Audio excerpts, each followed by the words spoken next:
Hi everybody, welcome to this live vMix tutorial.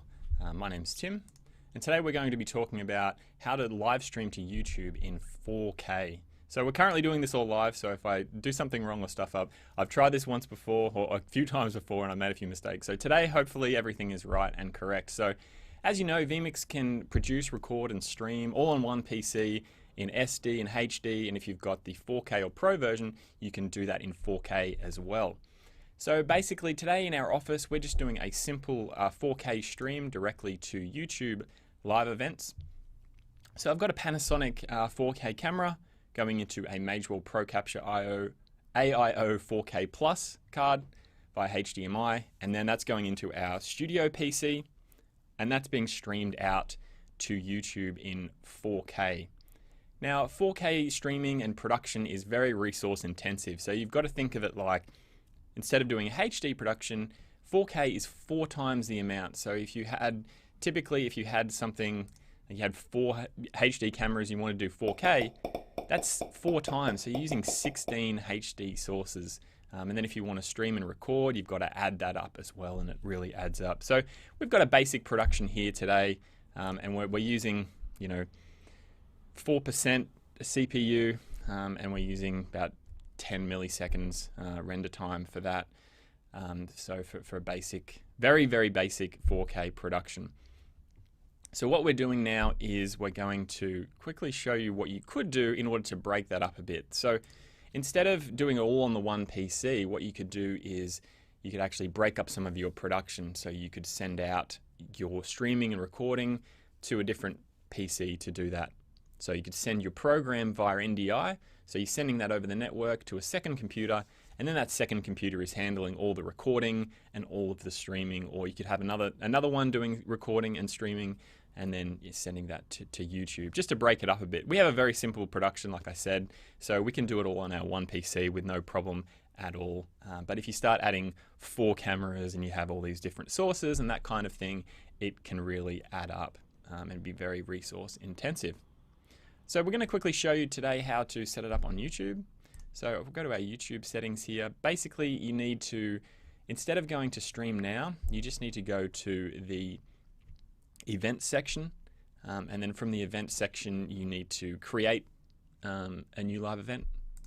Then you need to fill out the details like you normally would for your video, and then you can select basic ingestion settings, so you can select 4K, or you can choose custom ingestion like I have here, and then create a new stream. That allows you to give it a name and that kind of thing if you want to use it later on, but you can just use basic and 4K. So make sure you select 4K from the drop down menu. Then you'll need to copy the stream name to vMix, so YouTube will give you that stream name. Then head over to your vMix production, create a YouTube preset, and then pop in your stream key. Now you keep in mind that you need to set up 4K, so make sure you've got a 4K resolution and that you've set the bitrate to what YouTube recommends, which is 13 to 30 megabit, which is a really high amount of bandwidth. So remember that you need to keep some headroom.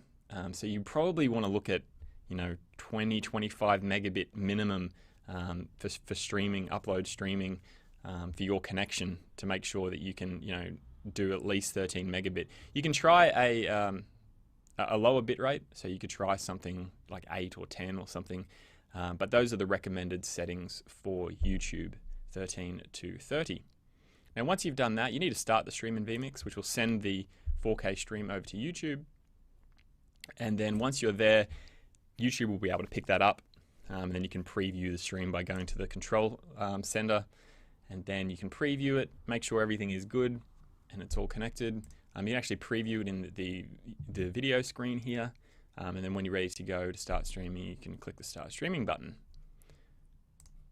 So that's how you do it from the live events section in YouTube.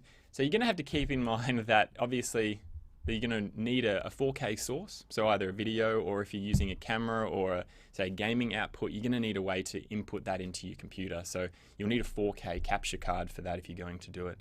You're also going to need a computer that's going to be able to handle 4K video, and if you're recording and streaming, you're going to have to make sure that you've got enough resources for that. And then you're going to make sure that you need to make sure you have a lot of bandwidth. Now, we don't have great internet here in Australia, so it's a little difficult for us to do this kind of streaming. So we have to make sure that nobody else is in the office. I'm streaming at 13 megabit, so everything seems to be fine at the moment. But yeah, anything more, and I don't think it would be possible from our particular connection. So you're going to need a lot of bandwidth for 4K streaming. So yeah, that's vMix 4K streaming. And if you'd like to try out vMix, we have a free 60-day trial that you can get from our website with no watermarks. You can use it free for 2 months. And then if you want to use 4K, you can use our vMix 4K and vMix Pro. If you have any questions about 4K streaming, please feel free to send us an email via our website. And thanks for joining us today on this 4K live stream. See you later.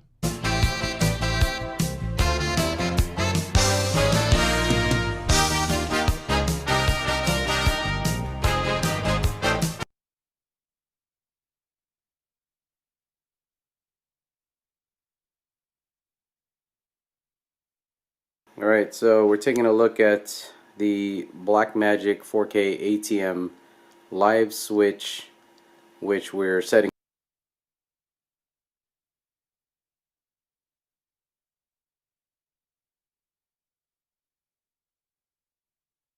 I'm going to start with a piece of camel meat, and there's also pieces of camel fat.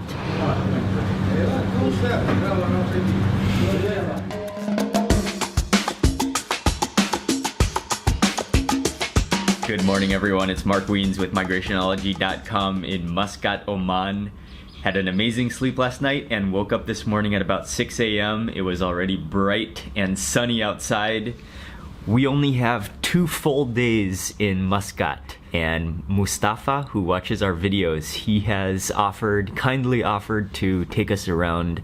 So we're gonna be hanging out with Mustafa, and he's coming to pick us up soon. Stay tuned for day number 1 in Muscat.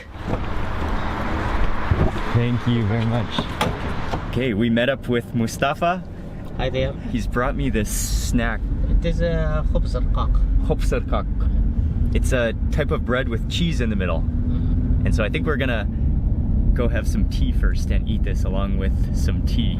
We're gonna stop at this place at Dream Tea to get a cup of tea real fast. I got a cup of chai karak, and this is milk tea. Oh, you can really taste the cardamom in there. Oh, the cardamom is nice. And then I gotta try this piece of the cheese bread.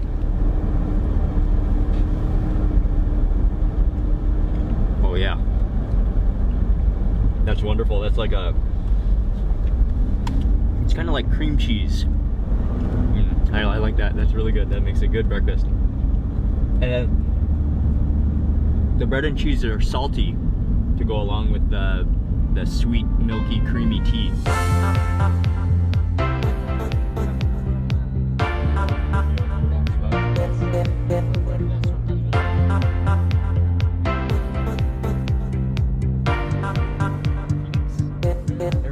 We just pulled up to the fish market, and it's about 8 a.m. It is blazing hot already in Muscat, and immediately you can smell the fish in the air. One of my favorite smells. That fish is so good, Because now it is the season for the dates, yeah. Ah, okay.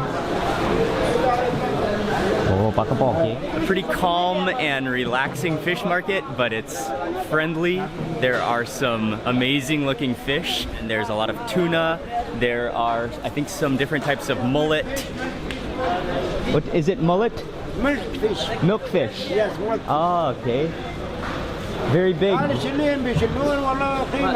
think those are either swordfish or dolphin fish. I'm not totally sure, but they are huge. And yeah, they're about 2 meters long.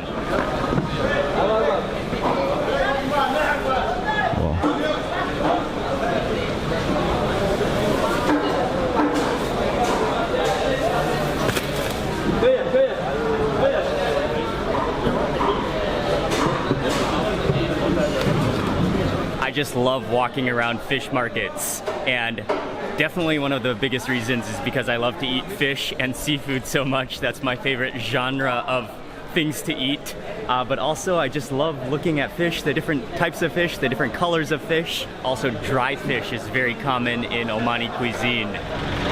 Those are huge. Yeah. Giant barracuda. Big barracuda, yes. They are very big. Those are some huge barracuda. I just want to mention that they are in the process of building a new fish market. So we went to the old fish market, but if you come to Muscat, maybe in the coming years, they might have a new fish market opened right next to the old fish market.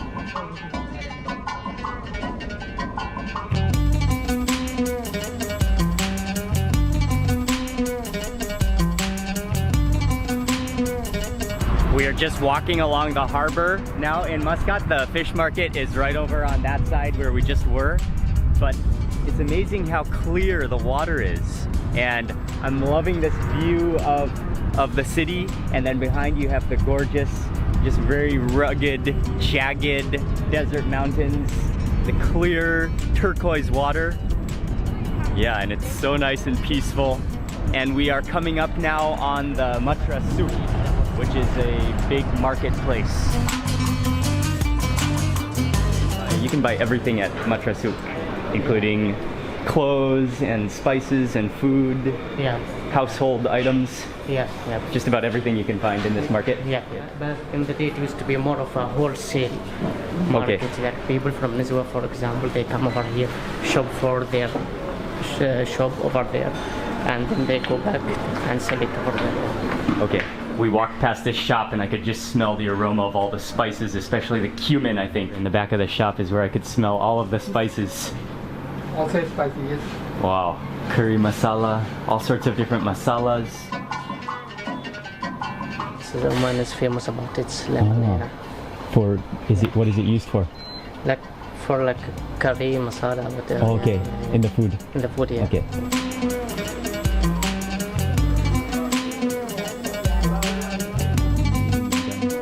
We are now walking through the gold souk area where there are lots and lots of gold stores and jewelry stores. This is my first time to visit Oman, but I have been to Zanzibar a couple of times in my life and also spent some time on the east coast of Africa. And Zanzibar used to be a part of Oman. It used to be ruled by Oman, and you can see the resemblance and the similarity. This market, some parts of this market actually have the exact same feel as parts of Stone Town in Zanzibar. Okay. In case of special occasions, wedding and so on, and Eid, you wear this one with a silver belt. Oh, okay. And this is usually made from silver. So you will still wear that on special occasions? Yep. Okay.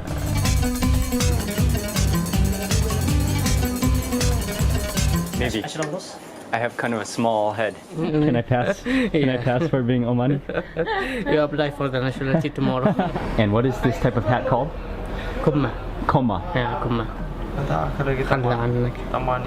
Mustafa has bought me and fitted me in a traditional Omani cap, in a traditional Omani hat, and these are only worn in Oman. Yeah, in the Arab countries. In Arab countries. Yeah.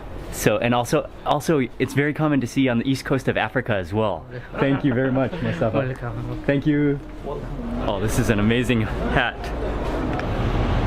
You guys gotta let me know how I look in the comment section below, but I am loving this look. Now I can blend in. Yeah, you can. Blend in like I'm Omani now. Except for the spoon in the t-shirt. Yes. This guy got a spoon in the t-shirt, what does he mean? Yes.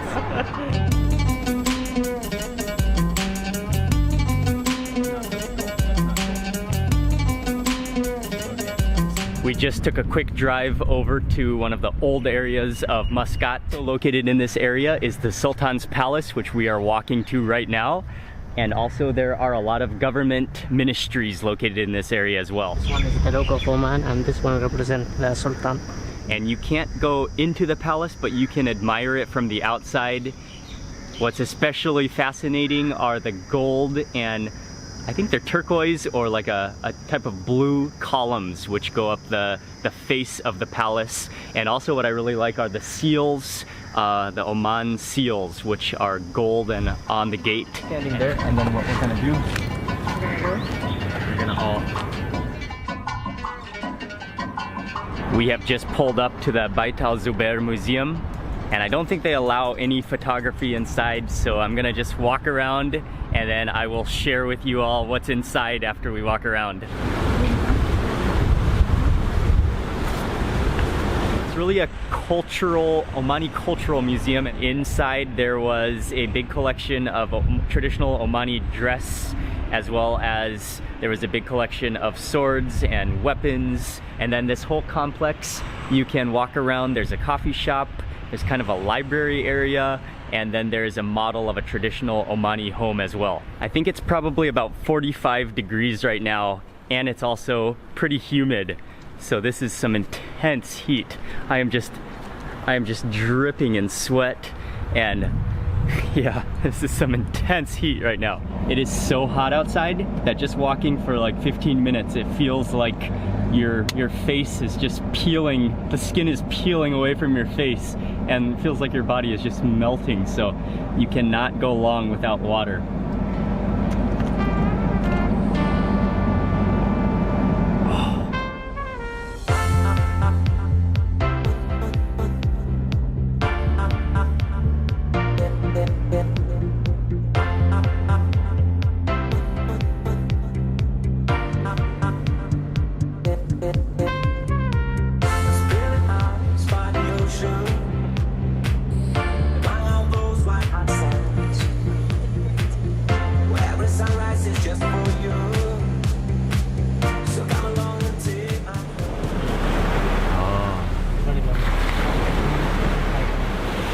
Yeah, whoosh.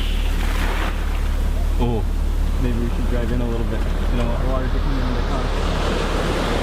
Yeah, you might want to drive up a little bit.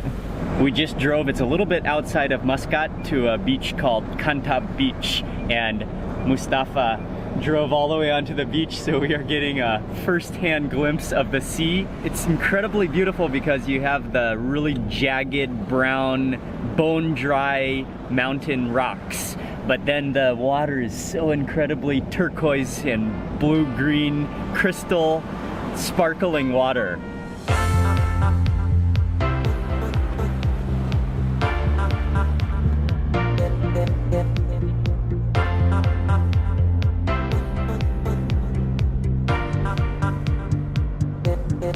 We have just pulled up for lunch today, and we are gonna go to a restaurant called Bait Al Luban, which is a very well-known Omani restaurant. One of the unique things about this restaurant is that it's an old former hostel, and so it's located right next to the main harbor in Muscat, and so people would park their boats, and then if they needed a place to stay, they would rent a bed in this hostel, but it has been since renovated into a very nice restaurant serving Omani food, and a number of you recommended this restaurant, so we are happy to be eating here for lunch today, and Mustafa has ordered just a variety of different dishes. I'm starting off with his frankincense water.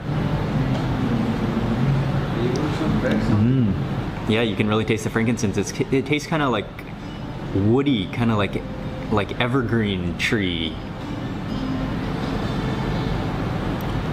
Yeah, it's really good. We're starting off with a soup, but it's actually a curry. It's a Omani restaurant, but they sort of do some modern twists to Omani food. So they've served this curry sort of like a soup, and there's rice in it and fish. Oh yeah, you can really taste the dry lemon or dry lime which is in here. Oh yeah. It's kind of like a dried fish stew. And I'm gonna go in for some of the, it's also lots of onions in this as well. It's a type of ghee, some kind of animal oil fat, which you're supposed to pour onto the rice. Okay, that's probably good. Onions, lots of onions in here. And I'm gonna make sure to get some of that rice with that oil on it.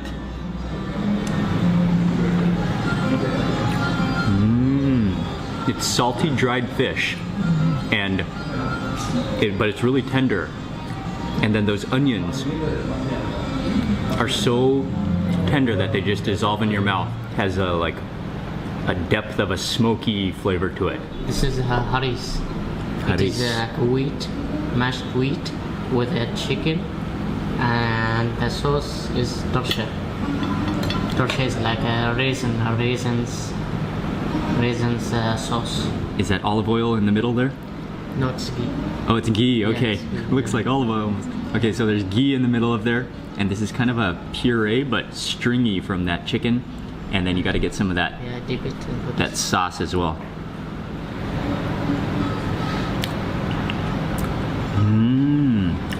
It's almost like mashed potatoes. If you didn't know it was wheat, you might think it was mashed potatoes. And then you have these little stringy pieces of chicken within it. It's salty, but then the sauce is sweet and kind of fruity, and that contrasts the saltiness. Wow, that's delicious. Okay, there's some coarse black pepper in there, but I think there's also cardamom in there because you have yeah, I think I can taste some cardamom. The next other dish, and this is one of the most important